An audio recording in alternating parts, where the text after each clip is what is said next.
¿Qué pasó en estas elecciones? ¿Qué significa todo este cambio de gobierno? ¿Qué tiene que pasar con Lasso? Algunas de las cosas que vamos a estar conversando con Ferdinand Álvarez, que es miembro de la Asamblea Nacional por la coalición UNES, que está de alguna manera embanderada o alineada con el expresidente Rafael Correa. ¿Cómo le va, diputado? Lo saluda acá Darío Misraji.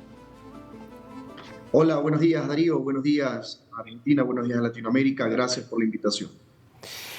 Quiero empezar por esto último. ¿Qué piensa, qué información tiene respecto de esta denuncia de supuestas irregularidades en Guayas en el referéndum? A ver Darío, aquí primero tres cosas. Una, intentan burlarse de la voluntad popular manifestada por los ecuatorianos en un claro rechazo, no solo a la consulta, sino en contra del gobierno nacional, quien dicho sea de paso, llegó al poder diciendo que en 100 minutos resolvería los grandes problemas del país. Llevamos casi 2 años y no ha resuelto ningún problema. Lo que ha hecho el gobierno nacional es desangrarnos en las calles. Llevamos 161 muertes solo en lo que es la zona 8, Guayas, lo que es Guayas, Durán, Guayaquil, San Borondón, 161 muertes lo que va de enero al día de hoy. Lo que ha hecho este gobierno es generar más pobreza, lo que ha hecho este gobierno es que nuestros ecuatorianos migren, alrededor de 11.000 ecuatorianos. ¿Qué sucede ahora? Quieren silenciar la voluntad popular, no lo van a poder conseguir. El referéndum frente a la voluntad popular fue un rechazo rotundo al gobierno nacional. Ahora bien, analicemos lo siguiente. El señor Pita, vicepresidente del Consejo Nacional Electoral, estuvo en lo que es la provincia del Guayas alrededor de 5 días y resulta que ayer, oh sorpresa, por coincidencias en la vida, él recién visita ese centro que estaba, según él, en el primer piso del Consejo Nacional Electoral y coincidencia también estaba un canal de televisión ahí para retransmitir en vivo. ¿Ustedes creen que eso es coincidencia? Eso es un plan orquestado por el gobierno y por quienes quieren defender una mañosa y una consulta que solo iba a servir de cortina de humo porque no resolvería los grandes problemas del país, que es lo que todos nosotros estamos enfocados. El único que no está enfocado en aquello es el presidente de la República, que vive en una burbuja, lamentablemente, con su gabinete, haciendo cambios ayer, que si ustedes me preguntan, ¿esos cambios alcanzan? No, no alcanzan. Ya vamos para casi 2 años. Si esperamos un poco más, no nos va a quedar país, no nos va a quedar nada del país. Y es por eso que nosotros, luego de la voluntad popular, en ese ejercicio de democracia directa, donde el pueblo ecuatoriano le dijo que no, es momento que el presidente de la República, por decencia, por bienestar de todos los ecuatorianos, al menos haga una hora buena. ¿Cuál sería? Adelante elecciones y que sea el pueblo ecuatoriano que decida una vez más su futuro en elecciones. Ahora, diputado, la Constitución ecuatoriana, como la mayor parte de las constituciones que son presidencialistas, es clara en que el mandato presidencial es fijo. No estamos acá en un sistema parlamentario donde el primer ministro siempre sabe que está a disposición del Parlamento y en cualquier momento si pierde el apoyo se va. El presidente tiene un mandato fijo. ¿Por qué debería, si la Constitución establece eso, anticipar las elecciones? A ver, aquí el mandato es fijo en cuanto al cuidado de la democracia, pero esa democracia también le da al ciudadano, le da a los otros poderes del Estado mecanismos de democracia constitucionalmente permitidos por la norma máxima que es la Constitución, como usted bien lo ha señalado. ¿Cuál es esta? 2 vías. La muerte cruzada que puede ser activada también por la Asamblea Nacional o el juicio político en contra del presidente de la República. La muerte cruzada que puede ser aplicada al presidente por arrogarse funciones que no le corresponden, que ya lo ha hecho, dicho sea de paso, y además por una grave crisis interna en el país que genera una conmoción social. Nosotros como Asamblea Nacional impulsamos ya un proceso de pero hay una parte de la Constitución que establece un verbo rector que es importante tener en cuenta, que es la ejecución. La ejecución se da cuando el presidente contra quien se interpone ya deja de ser presidente. En este caso no se ejerció ese ejercicio, no se ejecutó y por ende nosotros como Asamblea Nacional tenemos todavía esa posibilidad, aparte del juicio político también, que es un mecanismo constitucionalmente permitido. ¿Quién también tiene este mecanismo? ¿Quién amenazó o estaba amenazando siempre con este mecanismo a la Asamblea Nacional? El presidente de la República. ¿Cuál siempre ha sido nuestra respuesta? Nuestra curul como Revolución Ciudadana está siempre a disposición del pueblo ecuatoriano. Luego del ejercicio de democracia directa el día domingo, el pueblo ecuatoriano que se manifestó contundentemente, el presidente de la República debe de entender el mensaje, debe de escuchar una vez a los ecuatorianos y es por eso que nosotros le hemos invitado que ya dé una solución a esto, que dé una solución pacífica, dé una solución democrática y constitucionalmente permitida. Llame a elecciones, anticipe elecciones y que sea el pueblo ecuatoriano quien decida su futuro. Supongamos que Guillermo Lasso entonces escucha estos reclamos y considera que son ciertos, que su gobierno no debería continuar y anticipa las elecciones. Supongamos ese escenario. ¿Quién debería ser el candidato del sector que usted representa? Y le hago una segunda pregunta. ¿Y qué haría con la figura de Rafael Correa? Bueno, nosotros sostenemos que no hay revolución ciudadana sin Rafael Correa. Es un líder innato y es un líder que, mire usted las elecciones, cómo nosotros logramos y captamos más de 60 prefecturas, más de 9 prefecturas, 60 alcaldías. Esa mirada de que nuevamente el pueblo ecuatoriano regresó hacia este proyecto de revolución ciudadana, nos compromete a seguir trabajando, porque siempre hemos estado ahí, pese a las persecuciones, pese a los empates que hemos sufrido, pese a las mentiras instauradas, pese a las mentiras que se han pretendido instaurar en la conciencia ciudadana, provocada también por ciertos medios de comunicación. El pueblo ecuatoriano nos ratificó como la primera fuerza política del país. El mundo debe saber que el Ecuador es un Ecuador digno, que el pueblo ecuatoriano tiene memoria. Y es por eso nuestra victoria, que no es una victoria que celebramos, es una victoria que nos compromete a seguir trabajando. Es una victoria que nos duele también porque perdimos un compañero candidato a la alcaldía en Puerto López que fue asesinado, que murió también un chico de 16 años. Esa victoria que se la dedicamos a este gran compañero nos compromete también a seguir trabajando como Revolución Ciudadana. Nuestro candidato, no lo hemos discutido, es una decisión política que debe de venir desde el mismo buró del movimiento político y desde las bases también discutidas para que salga el candidato. Hasta la fecha no tenemos a alguien fijo, pero sí, la figura de Rafael Correa es una figura que se mantendrá mientras este proyecto de Revolución Ciudadana siga enfrente gracias al pueblo ecuatoriano. ¿Y por qué no regresa al país entonces, Correa? Bueno, las persecuciones desmedidas provocaron los 6 años de persecución en contra de la Revolución Ciudadana. ¿Qué provocaron? Que quisieron proscribirnos como partido político. Evitaron que el expresidente Rafael Correa regrese al país para que sea candidato, porque sabían que él estando en el país no había político que le gane. Pero Correa tiene, perdón, todavía pero diputado, Correa tiene condenas ratificadas por la Corte Suprema por corrupción. No es que hay una proscripción de tipo política. Pero a ver, la justicia ecuatoriana lo encontró culpable de corrupción.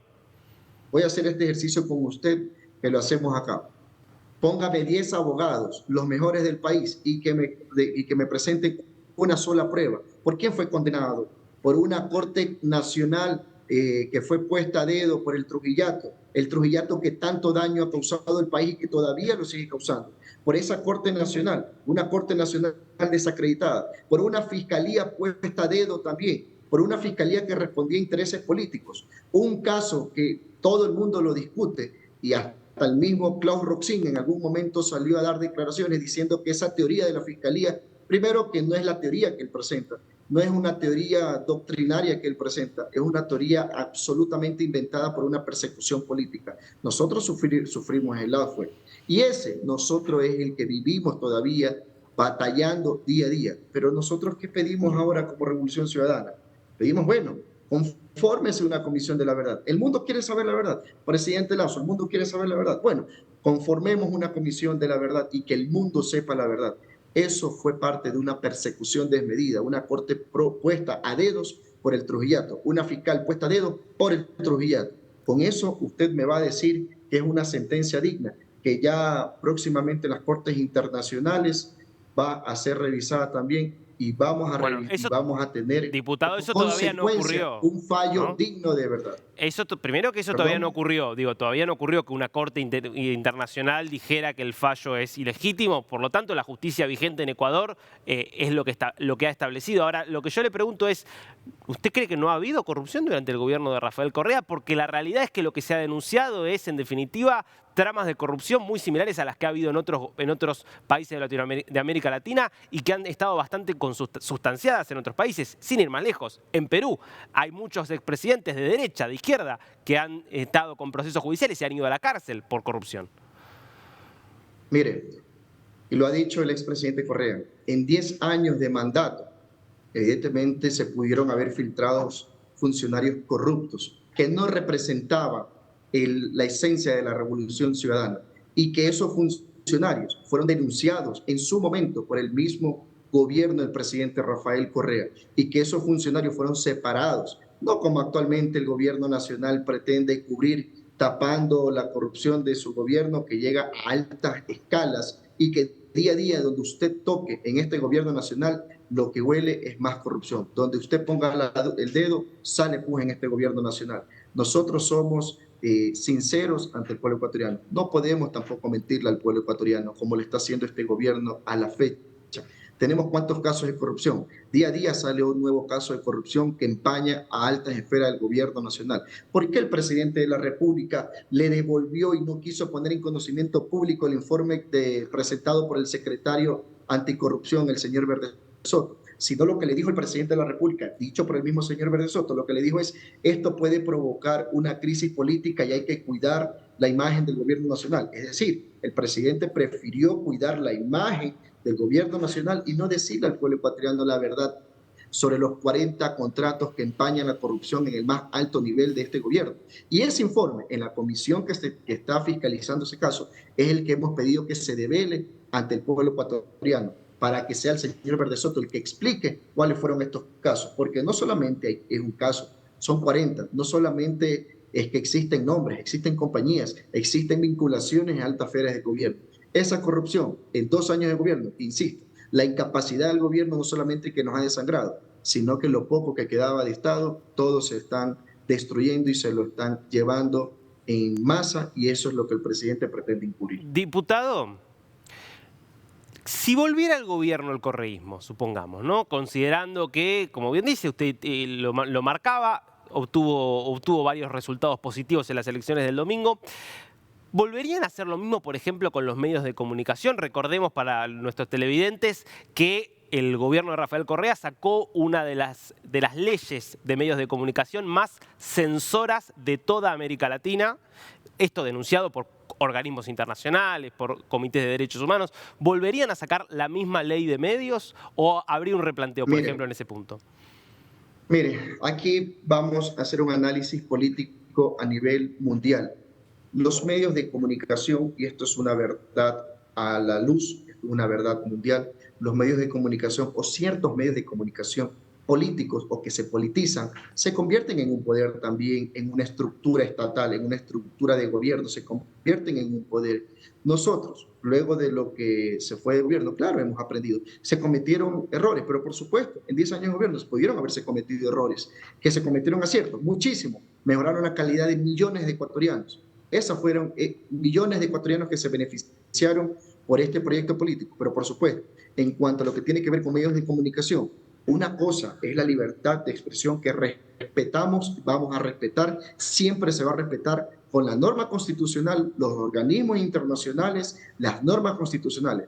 Otra cosa es que los medios de comunicación se presten para injuriar, para calumniar, para ofender, mancillar el nombre y el honor de las personas, sentenciar sin garantizar o respetar el principio de inocencia, que es lo que actualmente en el país lamentablemente hemos venido sufriendo. Que eso tiene que tener un límite, pero por supuesto, usted como periodista, no teniendo una prueba legítima sobre algo, usted no va a sentenciar a un político, a cualquier persona, sobre un hecho que se lo señala, hasta no tener una clara investigación y no hablar de supuestos actos. Aquí en el país, que tenemos a la fecha que controlar y que los medios de comunicación tienen que hacer algo que yo también como asambleísta lo he invitado. Hay que humanizar la política, pero hay que Ok. humanizar la política no solo en los políticos, sino a través de los medios de comunicación también, que son actores principales. Entonces, diputado, tengo que entender que si volvieran al poder, volverían a sacar una ley muy similar a la que ya sacaron. Es importante que lo aclaren, así la gente cuando va a No, votar en lo sabe absoluto. que va a volver a de alguna manera. Pero me acaba de decir que habría que hacer algo para controlar los medios, me lo acaba de decir usted. No, lo que le acabo de decir es que hay que tener un compromiso muy honesto con el pueblo ecuatoriano. No se puede a través de los medios de comunicación mancillar el nombre y el honor de las personas. Debe de hacerse información contrastada, verídica. Eso sí, En eso estamos nosotros de acuerdo. respetamos la En eso libertad de estamos de expresión. acuerdo, que el periodismo tiene que trabajar bien y no puede mentir y que tiene que ser riguroso, estamos de acuerdo. La pregunta es si la solución a eso es una ley que establece castigos, que establece mecanismos que llevan a la censura previa. Por eso le pregunto, ¿van a Mire, sacar una ley que regule los medios de comunicación? ¿Sí o no? debe de haber un periodismo responsable.